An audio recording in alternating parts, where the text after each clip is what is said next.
삼가 이 작은 자 중에 하나도 업신여기지 말라. 너희에게 말하노니 그들의 천사들이 하늘에서 하늘에 계신 내 아버지의 얼굴을 항상 배옵느니라. 너희 생각에는 어떠하냐? 만일 어떤 사람이 양 100마리가 있는데 그 중에 하나가 길을 잃었으면 그 99마리를 산에 두고 가서 길 잃은 양을 찾지 않겠느냐?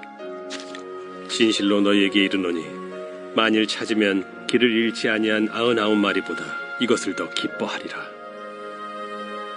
이와 같이 이 작은 자 중에 하나라도 잃는 것은 하늘에 계신 너희 아버지의 뜻이 아니니라. 네 형제가 죄를 범하거든 가서 너와 그 사람과만 상대하여 권고하라.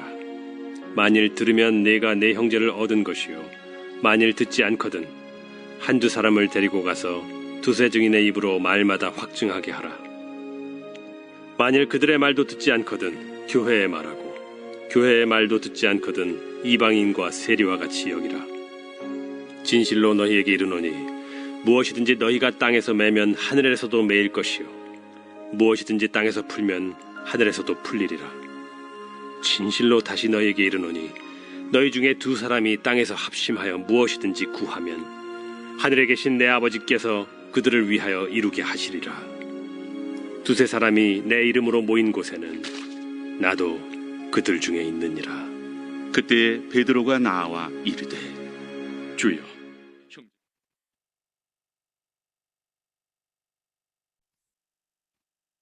오늘 본문 말씀에서는 작은 자, 또 죄를 지은 자에 대한 말씀입니다.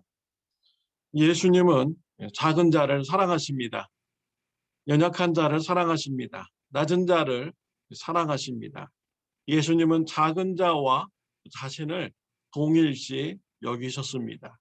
작은 자에게 대한 것이 곧 예수님께 대한 것이라고 가르쳐 주셨습니다. 오늘 본문 말씀에 보면은 10절에 보면 삼가 이 작은 자 중에 하나도 업심여기지 말라. 너희에게 말하노니 그들의 천사들이 하늘에서 하늘에 계신 내 아버지의 얼굴을 항상 배옵느니라 라고 했습니다. 예수님을 믿는 자들에게는 천사들이 동행하는 것을 말씀을 통해서 볼 수가 있습니다. 작은 자도 예수님을 믿는다면 천사가 동행합니다. 교회 안에 작은 자를 향하여서 업신여기는 이런 행동을 하였다면 그 작은 자의 천사가 하나님께 이 모든 일을 다 보고한다라고 예수님께서 말씀해 주셨습니다. 우리가 작은 자에 대해서 우리가 귀하게 생각하고 잘 대하고 사랑으로 대해야 될 것을 말씀해 주시는 것입니다. 12절부터 14절까지는 잃어버린 양에 대한 비유의 말씀입니다. 양 100마리가 있습니다. 그 중에 한 마리의 양을 잃어버렸습니다. 이때 주인은 잃어버린 양 한 마리를 찾아 나섭니다. 그 양을 찾았을 때 주인은 매우 기뻐합니다. 이 비유를 통해서 주시는 교훈은 무엇입니까? 14절에 말씀을 하고 있습니다. 이와 같이 이 작은 자 중에 하나라도 있는 것은 하늘에 계신 너희 아버지의 뜻이 아니니라 라고 했습니다. 하나님은 작은 자 한 사람이라도 잃어버리기를 원치 않습니다. 이것이 바로 하나님의 뜻인 것이죠. 오늘 본문에서 나오는 잃어버린 양의 상태는 어떠한 상태를 말하는 것입니까? 교회에서 적응하지 못하고 떠나는 이러한 신앙의 상태를 말하는 것이죠. 교회에 왔는데 작은 자라고 여기면서 아무도 관심을 가져다 주지 않습니다. 또 그러한 사람과 같이 어울리지 않습니다. 이런 것에 마음이 실망이 되고 낙심이 되어서 교회를 떠나는 자를 말하는 것이죠. 교회에 부자가 오거나 또 유능한 자가 오면, 권세 있는 자가 오면 친절하게 대하고 교회에 작은 자가 오면은 아무도 관심을 가지지 않고 그 사람과 교제를 나누지 않는 것, 그 사람을 외면하는 것, 이것은 야고보서 2장 9절에 죄라고 분명히 말씀을 하고 있습니다. 교회에서 차별 대우하는 것은 범죄인 것이죠. 예수님은 이러한 차별 대우를 받고 교회를 떠나가는 자가 생기지 않도록 권면을 하고 있습니다. 사랑하는 성도 여러분, 우리 교회 안에 작은 자가 있다면 우리가 그분을 특별히 더 사랑해야 됩니다. 그분을 더 특별하게 관심을 가져야 되는 것이죠. 예수님은 작은 자와 자신을 동일시 여기셨습니다. 우리 교회의 작은 자를 예수님이라고 생각하며 사랑으로 교제를 갖는 저와 여러분들이 되시기를 바랍니다. 15절부터 20절까지는 교회 내에서 죄를 지은 자들에 대한 말씀입니다. 교회의 성도가 범죄하였다면 먼저 한 사람이 가서 권면을 합니다. 그래도 회개하지 않는다면 두세 사람이 가서 회개하도록 권면을 합니다. 한 사람이 가서 회개의 권면을 했을 때 듣는 사람의 입장은 무슨 생각을 가질까요?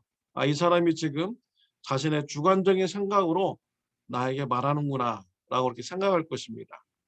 그러나 두세 사람이 가서 죄를 회개할 것을 권면하면 이게 보편적인 기준으로 인해서 내가 잘못되었구나 라는 것을 생각하게 되는 것이죠. 두세 사람이 가서 권면을 해도 회개하지 않았을 때 그때는 교회에 얘기해서 교회에서 회개하도록 권면을 합니다. 교회에서 권면을 할 때 듣는 사람이 어떤 마음을 가지겠습니까? 하나님의 말씀의 기준으로 볼 때 내가 잘못되었구나라는 이런 생각을 가지게 될 것입니다. 그런데도 회개하지 않는다면 오늘 본문 말씀에서는 이방인과 같이 여기라고 했습니다. 세리와 같이 여기라고 했습니다. 하나님을 믿지 않는 자, 죄인으로 여기라고 말씀을 하고 있습니다. 또 우리 오늘 본문 말씀 20절에 보면은 두세 사람이 내 이름으로 모인 곳에는 나도 그들 중에 있느니라 라고 했습니다. 예수님의 이름을 가지고 회개할 것을 권면하는 그 자리에 우리 예수님께서도 함께 하신다라고 말씀을 하셨습니다. 예수님께서도 그 자리를, 그 모임을, 그들이 말하는 그 말을 인정한다라고 이렇게 말씀을 하신 것입니다. 우리는 교회 안에 죄를 지은 자가 있을 때 우리가 그 사람을 올바른 길로 인도해야 됩니다. 한 사람이 먼저 가서 권면하고 두세 사람이 가서 권면하고 또 교회의 이름으로 권면하여서 그 사람이 죄를 회개하고 거룩한 신앙생활을 할 수 있도록 우리는 권면을 해야 되는 것이죠. 교회 안에서 작은 자나 범죄한 자나 그들이 교회를 떠나지 않고 믿음 생활 잘 할 수 있도록 신앙적인 사랑을 베풀고 권면을 하는 저와 여러분들이 되시기를 바랍니다. 기도드리겠습니다. 하나님 아버지 감사합니다. 우리 교회 안에서 차별 대우가 있지 않게 하여 주옵소서. 작은 자를 볼 때 예수님으로 보게 해주시며 예수님을 섬기는 마음으로 작은 자를 사랑하며 섬기게 하여 주옵소서. 우리 교회 성도님 안에서 죄를 지은 자를 볼 때 죄에서 돌이켜 회개하도록 권면하는 우리 참 좋은 교회가 되도록 축복하여 주옵소서. 예수님의 이름으로 기도드렸습니다. 아멘. 오늘 하루도 좋은 하루가 되시기를 바랍니다.